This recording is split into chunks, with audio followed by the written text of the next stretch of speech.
Hello everyone, welcome to IRC Chemistry. In this video we're going to discuss chapter number 27, which is reaction of enolates with aldehyde and ketones. In the previous video we have already discussed the chapter number 26, which is alkylation of enolates. वहाँ पे हम लोगों ने देखा था कि हमें self condensation reaction को किस तरीके से प्रिवेंट करना है। इस चैप्टर में हम लोग क्या पढ़ने वाले हैं चैप्टर नंबर 27 में, वो ये है कि यहाँ पे हमें सेल्फ कंडेंसेशन रिएक्शन को प्रिवेंट करवाना है। मीनिंग कि जब आप एल्डिहाइड और कीटोन का कंडेंसेशन रिएक्शन करवाते हो तो वहाँ पे आप कोशिश करते हो कि क्रॉस एल्डोल प्रोडक्ट मिले, लेकिन हमें क्या मिलता है, सेल्फ कंडेंसेशन प्रोडक्ट मिलता है।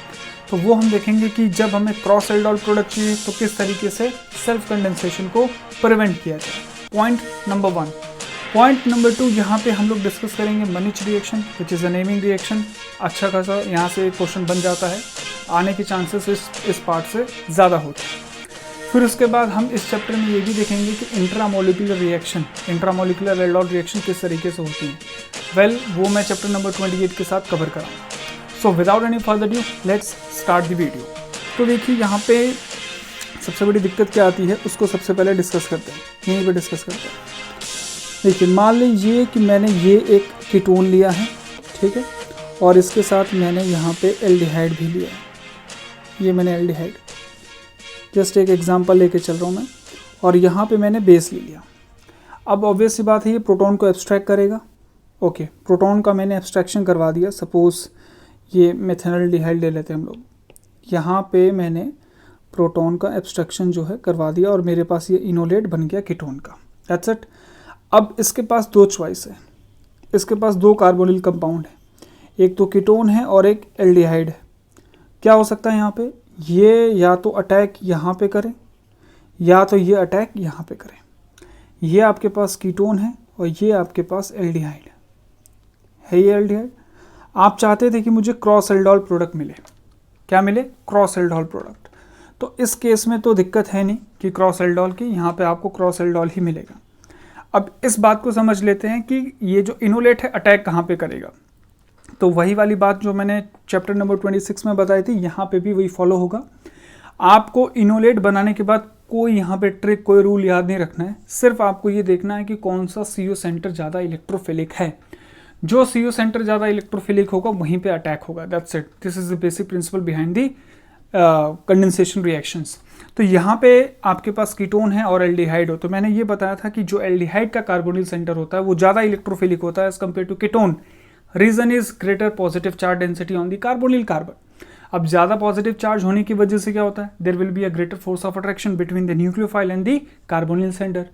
अब जितना ज़्यादा फोर्स ऑफ अट्रैक्शन उतना ज़्यादा रेट ऑफ रिएक्शन। क्यों? क्योंकि ये जितनी भी सेल्फ कंडेंसेशन रिएक्शन है यहाँ पे, ये सारी ड्रिवन करती हैं इलेक्ट्रोस्टैटिक फोर्स ऑफ अट्रैक्शन से। यहाँ पे ऑर्बिटल ओवरलैप नहीं होता है। दैट्स इट, ठीक है। तो यहाँ पे आपके पास एल्डिहाइड और कीटोन है, तो ऑब्वियस सी बात है इनोलेट कहाँ पे अटैक करेगा, एल्डिहाइड पे करेगा, क्योंकि एल्डिहाइड के पास फोर्स ऑफ अट्रैक्शन ज़्यादा है। तो अटैक जो है यहाँ होगा, यहाँ पे अटैक नहीं होगा। सो this is the self cross aldol product. यहाँ पे आपको मेजर मिलेगा, मेजर प्रोडक्ट इस रूट से आपको मिलेगा और ये रूट फॉलो नहीं होगा। This is the basic idea behind this. चलिए ठीक है, इस एग्जाम्पल में तो हमें ये मिल गया। अब नेक्स्ट एग्जाम्पल डिस्कस करते हैं, फिर उससे और थ्योरी समझेंगे। जैसे आपके सामने ये एक मैंने रिएक्शन लिखा है, यहाँ पे भी देखो क्या है, कीटोन है। ये आपके पास क्या है, कीटोन है। तो सबसे पहले आप क्या करो, यहाँ मैं AR ग्रुप लिख रहा हूँ, अराइल। ये मैंने जो है इनोलेट बना दिया, इनोलेट बना दिया। अगेन अब इसके पास दो चॉइस है, या तो वो कीटोन पे अटैक करे या तो एल्डिहाइड पे अटैक करे। तो ऑब्वियस सी बात है कहाँ पे अटैक होगा, एल्डिहाइड पे होगा, क्योंकि उसका CO सेंटर क्या है, ज़्यादा इलेक्ट्रोफिलिक है। एंड अलॉन्ग विद दैट एक NO2 ग्रुप भी है which is electron withdrawing group. तो वो कार्बोनिल सेंटर को और ज़्यादा इलेक्ट्रोफिलिक बना देता है, जिसकी वजह से रेट ऑफ रिएक्शन और फास्ट हो जाती है। तो यहाँ पे इसको लिखते हैं ये C डबल बॉन्ड O, इसको मैं अगेन अराइल ग्रुप लिख रहा हूँ, बेंजीन ग्रुप को, ठीक है। ये नेगेटिव चार्ज आया, डीलोकलाइज हुआ, यहाँ पे जाके अटैक कर दिया इसने। फिर उसके बाद कहानी सेम है, ये OH, ये AR और C डबल बॉन्ड O, और फिर इसको अगर हीट कर दोगे तो अगेन यहाँ से वाटर जो है रिमूव हो जाएगा और अल्फा बीटा अनसैचुरेटेड कंपाउंड आपको मिल जाएगा लाइक दिस, ये इस तरीके से। Alpha beta unsaturated carbonyl compound हमें मिल गया। तो ये बेसिक एक रिएक्शन थी जिससे आपको पता चला कि क्रॉस कहाँ पे कराना है, सेल्फ कहाँ पे कराना है। ठीक है, चलिए अब हम बढ़ते हैं अपने नेक्स्ट क्वेश्चन पे। ये क्वेश्चन देखते हैं, बहुत अच्छा क्वेश्चन है ये, और ये पूछा जा चुका है, ये गेट में भी आ चुका है और ये क्वेश्चन CSIR में भी आ चुका है। तो इसको डिस्कस करते हैं। यहाँ पे भी हम लोगों ने बेस ले रखा है OH नेगेटिव, दैट्स इट। ठीक है, अब आपके पास इनोलेट बना लेते हैं। सबसे पहले तो इनोलेट बना लेते हैं। ये है H और यहाँ पे एक H है, और ये इसका एंटी बॉन्डिंग एक मैं बना के आपको दिखा देता हूँ। हर वीडियो में मैं यही कोशिश करता हूँ जितना ज़्यादा मॉलिक्यूलर ऑर्बिटल थ्योरी का इस्तेमाल करें उतना ज़्यादा अच्छा रहेगा। सिग्मा स्टार CH है, यहाँ पे एंटी बॉन्डिंग में गया, ये इधर गया, ये इधर गया, इस तरीके से डीलोकलाइज हो गया, और यहाँ पे आपको कार्बोनिल इनोलेट मिल गया। This is your enolate. Clear है, ये इसका क्या है, इनोलेट है। अब ये इनोलेट के पास दो चॉइस है अगेन, क्या, कीटोन और एल्डिहाइड। यस और नो, कीटोन और एल्डिहाइड। हम लोग क्या करते हैं, अगर आप लोग इस क्वेश्चन को पहली बार ट्राई करते हैं तो पक्का यही करते हैं, इनोलेट बना के इस बेंजोफिनोन पे अटैक करवा देते सीधा, विच इज़ कम्प्लीटली रॉन्ग। मैंने बार बार बोला है, कोई भी ट्रिक कुछ भी याद करने की जरूरत नहीं है, जो बेसिक प्रिंसिपल है उसको फॉलो करो। इनोलेट बन गया, चेक कर लो, एल्डिहाइड और कीटोन किस पे अटैक करेगा, एल्डिहाइड पे। वाई, एल्डिहाइड की इलेक्ट्रोफिलिसिटी ज़्यादा होती है। क्यों ज़्यादा होती है, क्योंकि वहाँ पे पॉजिटिव चार्ज डेंसिटी ज़्यादा होती है। क्यों ज़्यादा होती है, क्योंकि उसके पास प्लस आई वाले ग्रुप कम होते हैं as compare to ketone. That's it, this is the basic idea. अब यहाँ पे देखो, आपको लग रहा था कि यहाँ पे क्रॉस एल्डोल प्रोडक्ट बनेगा, लेकिन सेल्फ एल्डोल बनता है यहाँ पे प्रोडक्ट। ये रहा कीटोन, सॉरी ये एल्डिहाइड है। ठीक है, तो देखो यहाँ पे क्या होगा, सुपर इंपॉर्टेंट, ये गया इधर, ये गया इधर, और प्रोडक्ट देखो क्या मिल जाएगा, प्रोडक्ट हमें मिल जाएगा, ये OH आ जाएगा, मतलब नेगेटिव चार्ज आएगा, H+ खिला देंगे उसे, ये H, दैट्स इट। ठीक है, अब क्या करो, हीट कर दोगे, यहाँ से वाटर जो है निकल जाएगा। तो अगेन आपके पास alpha beta unsaturated carbonyl compound हमें मिल गया। तो ये एक अच्छा क्वेश्चन था, और ये क्वेश्चन जो है ये यहाँ पे हुआ क्या है, सेल्फ कंडेंसेशन हुआ है। क्या हुआ है, मैं लिख देता हूँ, सेल्फ कंडेंसेशन हुआ है। तो वही मैं जो शुरू में मैं कह रहा था वीडियो के शुरू में, कि यहाँ पे अगर आपको क्रॉस एल्डोल प्रोडक्ट आपको लगा ये कि बेंजोफिनोन और इथेनॉल डाल देते हैं तो हमें जो है क्रॉस एल्डोल प्रोडक्ट मिल जाएगा, लेकिन क्रॉस एल्डोल तो मिला नहीं। आपका इनोलेट किस पे अटैक कर दिया उसने, एल्डिहाइड पे। लेकिन आप चाहते हो कि मेरा जो प्रोडक्ट है वो क्रॉस एल्डोल हो, तो उसके लिए आपको क्या करना पड़ेगा। ठीक है, तो उसके लिए हम देख लेते हैं कि हमें क्रॉस एल्डोल प्रोडक्ट कैसे मिलेगा। How to get cross aldol product. सबसे पहली बात तो यहाँ पे आपको ये देखना है कि जो आपका इनोलाइज हो रहा है, यहाँ पे मेरा इनोलाइज कौन हो रहा है, इथेनॉल। मैं इन्हीं दोनों एग्जांपल को लेके बढ़ता हूँ आगे। देखो, ये एक तो मेरे पास क्या है, बेंजोफिनोन है, बेंजोफिनोन, और एक मेरे पास क्या है, इथेनॉल है। ठीक है, तो दोनों में से कोई एक इनोलाइजेबल होना चाहिए, मतलब दोनों में से सिर्फ और सिर्फ कोई एक ही इनोलेट बनाएगा, या तो बेंजोफिनोन बनाएगा या तो इथेनॉल। सबसे पहली कंडीशन तो ये है। तो दोनों में से कौन बना रहा है, इथेनॉल बना रहा है। तो चलो ठीक है, ये मेरा कौन है, इनोलाइजेबल है, ये इनोलाइजेबल है, ये इनोलाइजेबल नहीं है, मतलब ये बेंजोफिनोन इनोलेट नहीं बना सकता। पहली कंडीशन ये है, अगर आपको क्रॉस कराना है तो सबसे पहले दोनों आपने स्पीशीज लिए हैं उन दोनों में से कोई एक ही इनोलाइज होना चाहिए। तो जो मैंने यहाँ पे लिया है उन दोनों में से कौन इनोलाइज हो सकता है, सिर्फ और सिर्फ इथेनॉल। Point number 2। दूसरी कंडीशन क्या है कि जो इनोलाइजेबल पार्टनर है that has to be more electrophilic than the enolizable species.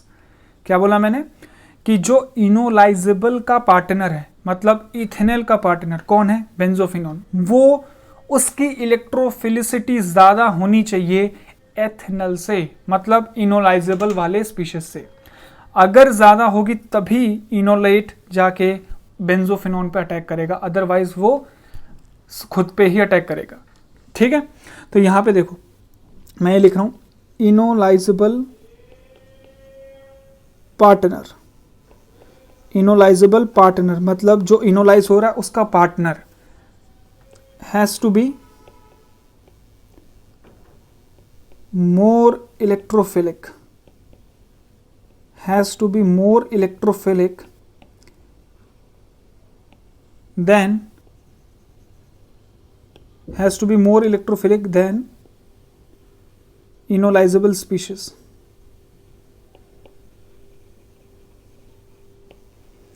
Okay तो यहाँ पे ये जो सेकंड कंडीशन है, सेकंड कंडीशन बेंजोफिनॉल और इथेनॉल ये फॉलो नहीं कर रहे हैं। सेकंड कंडीशन में देखो, पहला कंडीशन ये था कि दोनों में से कोई एक इनोलाइज होना चाहिए, ठीक है, इथेनॉल हो सकता है। दूसरा कंडीशन ये है कि जो इनोलाइज नहीं हो रहा है उसकी इलेक्ट्रोफिलिसिटी इनोलाइजेबल वाले से ज़्यादा होनी चाहिए, मतलब एथेनॉल से ज़्यादा होनी चाहिए। क्या ज़्यादा है? नहीं है। सेकंड कंडीशन फॉलो नहीं हो रहा है, इसलिए बेंजोफिनॉल और इथेनॉल में आपको क्रॉस प्रोडक्ट नहीं मिल रहा है, सेल्फ प्रोडक्ट मिल रहा है। That's it, this is the idea. तो ये अब आपको समझ में आ गया होगा कि अगर आपको क्रॉस प्रोडक्ट चाहिए तो पहला, दोनों में से कोई एक इनोलाइज होना चाहिए। दूसरी पॉइंट ये है कि जो इनोलाइजेबल पार्टनर है वो ज़्यादा इलेक्ट्रोफिलिक होना चाहिए। तो फिर ऐसे कौन से पार्टनर हैं? तो उसके लिए एक एग्जांपल मैं आपको कराता हूँ। इस केस में आते हैं नाइट्रो अल्केन्स। कौन आते हैं? नाइट्रो अल्केन्स आते हैं। सपोज मान लो मैंने ये कीटोन लिया है और इसके साथ मैंने यहाँ पे ये लिया है नाइट्रो ग्रुप, और मैंने यहाँ पे बेस ऐड कर दिया। अब यहाँ पे भी एसिडिक प्रोटॉन है, यहाँ पे भी एसिडिक प्रोटॉन है। अब दोनों में से जिसका भी प्रोटॉन एब्स्ट्रैक्ट होगा वही इनोलेट बनाएगा। तो ऑब्वियस सी बात है, नाइट्रो इथेन है ये। नाइट्रो इथेन का हाइड्रोजन एटम नाइट्रो इथेन ज़्यादा एसिडिक है तो ये इनोलेट बनाएगा, नाइट्रो इथेन। ये जो H है दिस इज मोर एसिडिक, ठीक है। ये एसिडिक क्यों है? Because of the NO2 group. NO2 group ज़्यादा इलेक्ट्रॉन विड्रॉइंग है एज कम्पेयर टू कार्बोनिल। तो यहाँ पे जैसे ही नेगेटिव चार्ज आया, ये नाइट्रोजन है, ठीक है। अब अगेन ये नाइट्रोजन पे नेगेटिव चार्ज डीलोकलाइज हो जाता है आसानी से, और इसके 3 रेजोनेटिक स्ट्रक्चर्स बनते हैं, ये O नेगेटिव। तो यहाँ पे आपने देखा कि इनोलाइजेबल पार्टनर कौन है, जो इनोलाइज कौन हो रहा है? एक ही बंदा हो रहा है, कौन? Nitro ethane. अब ये जो इनोलेट बना है, अब ये अटैक किस पे करेगा? तो ऑब्वियस सी बात है, नाइट्रो इथेन में तो कोई कार्बोनिल सेंटर है नहीं, तो वहाँ पे तो अटैक होने से रहा। तो अटैक किस पे होगा? कीटोन पे होगा। तो यहाँ पे डेफिनेटली आपको क्रॉस प्रोडक्ट ही मिलेगा। सो दिस इज द आइडिया। ये बात आपको समझ में आ गई होगी। अब एक क्वेश्चन देखते हैं। ये क्वेश्चन देखिए, इसको कैसे सॉल्व करेंगे। Super important, very very important. ये वाला तो आपको ऊपर समझ में आ गया होगा कि क्रॉस प्रोडक्ट हमें कैसे बनाना है। अब ये थोड़ा सा डिफरेंट क्वेश्चन है वही बेसिक फंडा ही चलेगा। अब देखो इस क्वेश्चन को कैसे करना है। पहला पार्ट तो इजी है, आप आसानी से यहाँ पे इनोलेट बना लो। पहले तो मैंने इनोलेट बना लिया, ये है लिथियम और यहाँ पे डबल बॉन्ड, ये मेरे पास इनोलेट आ चुका है, ए मेरे पास बन चुका है, ठीक है। ये क्लियर है, ये सभी ने बना लिया होगा। अब यहाँ पे ये देखो रिएक्शन कैसे हो रही है, this is very very important. मैंने आपको जिन लोगों ने इलेक्ट्रोफिलिक अल्कीन्स वाली वीडियो देखी होगी, अगर मैं आपको ये क्वेश्चन ट्राई करने के लिए कहता हूँ तो आपके पास 2 चॉइस है, या तो मैं कार्बोनिल सेंटर पर अटैक करवाऊँ या तो मैं कार्बन सेंटर पर अटैक करवाऊँ। अब मैंने आपको पढ़ाया क्या था कि जब भी आपके पास इनोलेट आए, इनोलेट की सारी रिएक्शंस ऑर्बिटल ओवरलैप्स होती हैं और ये कार्बन सेंटर पर अटैक करते हैं, ऑक्सीजन सेंटर पर कभी भी अटैक नहीं करते। और alpha beta unsaturated carbonyl compound या फिर इस तरीके का इलेक्ट्रोफिलिक अल्कीन्स में जब मैंने पढ़ाया था तो मैंने आपको बताया था कि कभी भी कॉन्जुगेशन में हो अल्कीन, तो हमेशा ये अल्कीन यहाँ पे कभी भी स्टे नहीं करता है, ये हमेशा कार्बोनिल की तरफ डीलोकलाइज्ड फॉर्म में रहता है और ये कार्बन सबसे ज़्यादा इलेक्ट्रोफिलिक होता है। तो जो भी न्यूक्लियोफाइल बाहर से आएगा वो हमेशा इस वाले पे कार्बन पे अटैक करता है, ठीक। तो यहाँ पे भी यही होना चाहिए था, आपके पास इनोलेट है, कार्बन जो है वहाँ पे अटैक करना चाहिए, लेकिन ऐसा होता नहीं है, यही मुझे बताना था। 99% लोग यहाँ पे गलती करते हैं, कंजुगेट एडिशन कराते हैं। अब यहाँ पे समझने वाली बात क्या है उसको देख लेते हैं। देखिए यहाँ पे ऐसा क्यों नहीं हो रहा है, यहाँ पे कंजुगेट एडिशन क्यों नहीं हो रहा है। ये इसको जब मैं डीलोकलाइज करूँगा तो अटैक यहाँ पे होगा। अभी मैं आपको समझाता भी हूँ कि ऐसा क्यों हुआ है, ठीक है। यहाँ पे ये अटैक हुआ है इस तरीके से, इस पे ये आ गया OH, यहाँ पे 2 methyl, C double bond O, ये मिथाइल, दैट्स इट, ठीक है। ये आपका प्रोडक्ट है, this is the final product, final product. यही यहाँ पे समझना था कि यहाँ पे कॉन्जुगेट एडिशन क्यों नहीं, अब वो मैं समझाता हूँ। ये जो हमारे पास प्रोडक्ट है ये है लिथियम, ठीक है, और यहाँ पे आपका ऑक्सीजन है, ये रहा, और ये कार्बन है, ठीक है, इसी सेंटर पे अटैक हुआ है, और यहाँ पे हमारे पास दोनों मिथाइल है। अब होता क्या है कि जब अटैक होता है तो ये दोनों मॉलिक्यूल क्या आते हैं, पास आते हैं एक दूसरे के, और यहाँ पे आप देखो 6 मेंबर ट्रांजिशन स्टेट बनता है इस तरीके से। इसको थोड़ा और ऊपर कर दें तो अच्छा समझ में आएगा। ये देखो इस तरीके से 6 मेंबर्ड ट्रांजिशन स्टेट आपको बनती हुई दिख रही होगी, ये दिख रहा है। तो जब LDA, ध्यान रखना, this is very important, LDA मतलब लिथियम इनोलेट्स जितने भी होंगे और वहाँ पे कंजुगेटेड सिस्टम आया तो 6 मेंबर ट्रांजिशन स्टेट का ध्यान रखना आप लोग। तो यहाँ पे इस तरीके से 6 मेंबर ट्रांजिशन स्टेट बनती है which is responsible for the direct attack rather than conjugate attack. अब क्या होगा, अब सिंपल है, ये इधर गया, ये इधर गया, ये इधर गया, और फिर आपको ये मिल जाएगा, this is C double bond O, और यहाँ पे ये हम बनाना भूल गए मिथाइल, इस तरीके से ये फिर यही मिल जाएगा आपको, मैं यही बना देता हूँ, दोबारा नहीं बनाते। तो ये इम्पॉर्टेंट था, this is going to form this final product. तो this is 6 membered transition state, 6 membered transition state responsible for direct attack, responsible for direct attack, this is super important, इसका आप ध्यान रखना, गलतियां यहाँ पे बहुत होती हैं। तो ये क्लियर हो गया होगा आपको। अब बढ़ते हैं अपने नेक्स्ट क्वेश्चन पे। ये क्वेश्चन देखते हैं, यहाँ पे आपको दिया गया है, ये है एस्टर, और अगेन हम लोगों ने LDA यूज़ किया है। सो LDA विल गो, आपको पता है कीटोन और एस्टर का जो इनोलेट होता है वो लिथियम इनोलेट ज़्यादा स्टेबल होता है। एल्डिहाइड के लिए एजा इनोलेट, इनेमाइन और सिलाइल इनॉल ईथर्स, ये हमने डिस्कस किया था। अब इस LDA को, अब ये LDA जो है लिथियम इनोलेट बना देगा, ये हम लोगों ने बना लिया, और यहाँ पे क्या है COOET है, दैट्स इट, ठीक है। अब हम देखते हैं अब यहाँ पे होगा क्या, उसको ज़रा ध्यान से देखना। अगेन अब यहाँ पे मैं किसके साथ रिएक्शन करवाने जा रहा हूँ, एल्डिहाइड के साथ। तो ये कंफ्यूज करने के लिए दिया है, आपको लगेगा ये कि मैं यहाँ पे इस कार्बन पे सीधा अटैक करूँ, ठीक है, क्योंकि इलेक्ट्रोफिलिक अल्कीन्स पे हमने यही पढ़ा था। लेकिन यहाँ पे आपको ध्यान देना है कि जब भी लिथियम इनोलेट हो there will be a formation of 6 member transition state which prevents the attack, conjugate attack, ठीक। तो यहाँ पे मैं लिखता हूँ, ये है एल्डिहाइड और ये है H। तो अगेन क्या होगा, ये नेगेटिव चार्ज इस तरीके से डीलोकलाइज होगा, ये ऊपर चला जाएगा। और मैंने अभी आपको ट्रांजिशन स्टेट बना के समझाया है, तो दोबारा बनाने की ज़रूरत नहीं है बार बार। तो ये देखिए यहाँ पे हम प्रोडक्ट बनाते हैं, ये है COOET, ये कार्बन जाके अटैक करता है इस पे,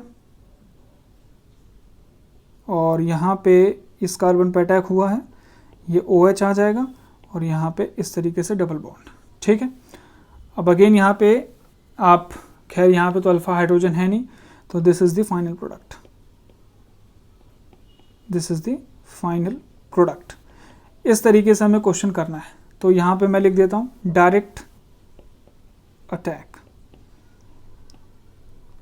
direct attack takes place, conjugate नहीं होगा, ये बात अब आपको समझ में आ गई है। This is your lithium enolate, ये आपका लिथियम इनोलेट है, सुपर इंपॉर्टेंट। अब हम बढ़ते हैं अपने नेक्स्ट क्वेश्चन पे। यहाँ पे इस टाइप के क्वेश्चन अब आप लोग कर लोगे, ये चैप्टर नंबर 27 में इसी टाइप की रिएक्शन है, बहुत इजी क्वेश्चंस हैं और आसानी से सारे हो सकते हैं। जो बेसिक प्रिंसिपल है उसको समझते हुए आगे बढ़ रहे हैं। अब अगला क्वेश्चन देखो, ये क्वेश्चन काफ़ी अच्छा है। यहाँ पे क्या है, एल्डिहाइड हम लोगों ने ले रखा है, पोटेशियम कार्बोनेट वीक बेस है, ठीक है, और हमने मेथनॉल लिया है। अब यहाँ पे ऑब्वियस सी बात है, बेस है, इनोलेट तो बनेगा ही बनेगा। इनोलेट बना दो आप सीधा, पहले तो एल्डिहाइड है, ये हम लोगों ने इनोलेट जो है बना दिया, ठीक है। अब यहाँ पे देखो मेथनॉल है, मेथनॉल का अटैक करवा दो। बेसिक क्वेश्चन है, क्वेश्चन लेने का पर्पस मैं आपको अभी समझाता हूँ।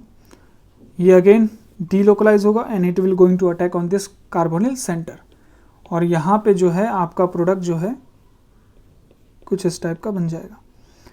ये अटैक किया और यहाँ पे ऑक्सीजन पे नेगेटिव, फिर वो OH एक्सट्रैक्ट कर लेता है तो OH बन जाता है, ठीक है। अब गलती ये हो सकती है, पर बहुत कम चांसेस है कि ऑप्शन में आपको ये प्रोडक्ट दे, क्योंकि रिएक्शन यहाँ पे नहीं रुकने वाली, क्योंकि यहाँ पे अभी भी एक अल्फा हाइड्रोजन बचा हुआ है। तो अगेन क्या होगा, फिर से यहाँ पे बेस हम यूज़ करेंगे K2CO3 और फिर उसके बाद CH2O, ठीक है। अब अगेन फिर से अगर इसको आप बनाओगे इनोलेट और फिर उसका अटैक करवाओगे, तो आपके पास देखो ये OH था और फिर यहाँ पे भी आपको एक OH मिल जाएगा। तो ये फाइनल प्रोडक्ट है, वो ऊपर वाला फाइनल प्रोडक्ट नहीं था, ये वाला फाइनल नहीं, this is your final product, क्योंकि अल्फ़ा हाइड्रोजन एक से ज़्यादा प्रेजेंट था, ठीक है। तो इस बात का ध्यान रखना है। अब ये क्वेश्चन एक्चुअली मैनिच रिएक्शन बोलते हैं हम लोग। मैनिच रिएक्शन इसलिए अभी बोलेंगे क्योंकि वहाँ पे हम लोग क्या यूज़ करते हैं, अमाइन यूज़ करते हैं। तो ये एक नेमिंग रिएक्शन है, इसलिए मैंने इस क्वेश्चन को लिया है। जैसे ये एक रूटीन क्वेश्चन है मैनिच रिएक्शन का, इसको देख लेते हैं।